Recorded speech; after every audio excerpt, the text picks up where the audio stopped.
Assalamu alaikum everyone. Hope that you are doing great. Welcome to Learn Accounting Academy. আমরা accounting HSC accounting first পেপারে chapter 8 নিয়ে discuss করছি, যেটা হচ্ছে accounting for tangible and intangible asset. এই চ্যাপ্টারে আমরা অলরেডি 3টা লেকচার একদম বেসিক উপর ডিসকাস করেছি। যারা যারা ক্লাসটা দেখেন না অবভিয়াসলি এখনই দেখে নেন। আজকে আমরা দেখব হচ্ছে এই চ্যাপ্টারে হচ্ছে কোয়েশ্চেন প্যাটার্নটা। আমরা অলরেডি কিভাবে কোয়েশ্চেনগুলো বেসিকগুলো কিভাবে করতে হয়, আমরা ডেপ্রিসিয়েশন কি, তারপর হচ্ছে বুক ভ্যালিউ কি, অ্যাকাউন্ট ডেপ্রিসিয়েশন কি, তারপর এই চ্যাপ্টারের জার্নালগুলো, তারপর ফর্মুলাগুলো, all the thing we have already discussed. Now we have to know that what is the question pattern of this chapter. আমাদের এই চ্যাপ্টারের কোয়েশ্চেন প্যাটার্নটা পরীক্ষায় কিভাবে আসে। দেখেন আপনাদের বোর্ড কোয়েশ্চেনে যেভাবে আসে, এ নাম্বারে যেভাবে আসে সবগুলো কোয়েশ্চেন আমি নিয়ে আসছি, বি নাম্বারে যা যা আসে, সি নাম্বারে যা যা আসে।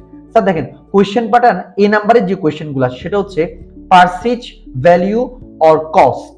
পারচেজ ভ্যালু অর কস্ট কিভাবে বের করে আমরা অলরেডি শিখিয়েছি। সেটা হচ্ছে খেয়াল করেন, এই যে এটা কিভাবে বের করতে হয়, এই যে আদার এক্সপেন্সের সাথে পারচেজ ভ্যালুটা অ্যাড করলে যেটা হয় সেটা হচ্ছে পারচেজ ভ্যালু অর কস্ট। এটা আমরা অলরেডি দেখিয়েছি। এই যে এগুলো সবগুলো হচ্ছে আদার এক্সপেন্স। সো আমরা বোর্ড কোয়েশ্চেন প্র্যাকটিস করার সময় অবশ্যই দেখাবো। এরপরে নাম্বার 2 তে অ্যানুয়াল ডেপ্রিসিয়েশন, সেটা ফর্মুলার মাধ্যমে আমরা অলরেডি দেখেছি। সো যারা ক্লাসটা করে নাই আবারও বলছি দেখে আসেন। এরপরে ডেপ্রিসিয়েশন রেট, এটা হবে ডেপ্রিসিয়েশন রেট হবে, এটা ডেপ্রিসিয়েশন রেট। ডেপ্রিসিয়েশন রেট কিভাবে বের করতে হয় সেটা আমরা ফর্মুলাতে দেখেছি। এরপর profit or loss on sales, অর্থাৎ একটা মেশিন সোল্ড করার পরে সেখান থেকে কতটুকু প্রফিট হচ্ছে অর লস হচ্ছে, এই জিনিসটা হচ্ছে আমরা ইনশাআল্লাহ এই নাম্বার, তাহলে এই নাম্বারে 4টা টাইপে এখানে কোয়েশ্চেন হয়। Purchase value or cost, annual depreciation, depreciation rate, profit or loss on sales.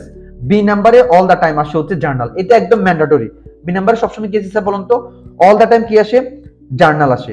আর এখানে সি নাম্বার কি আসে, লেজার। এখন লেজার কোনগুলো স্যার দেখেন, এই যে depreciation account, machine account or accumulated depreciation account. তাহলে সি নাম্বারে আমাদের কোয়েশ্চেন টাইপটা কেমন, লেজার আসে। লেজার কোন টাইপের লেজার আসে, depreciation account, machine account, accumulated depreciation account.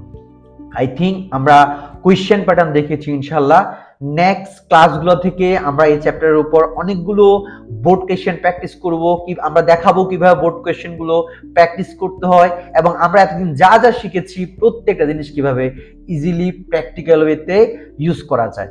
ইনশাআল্লাহ সকলে ভালো থাকবেন, সুস্থ থাকবেন। টাটা, আল্লাহ হাফেজ, আসসালামু আলাইকুম।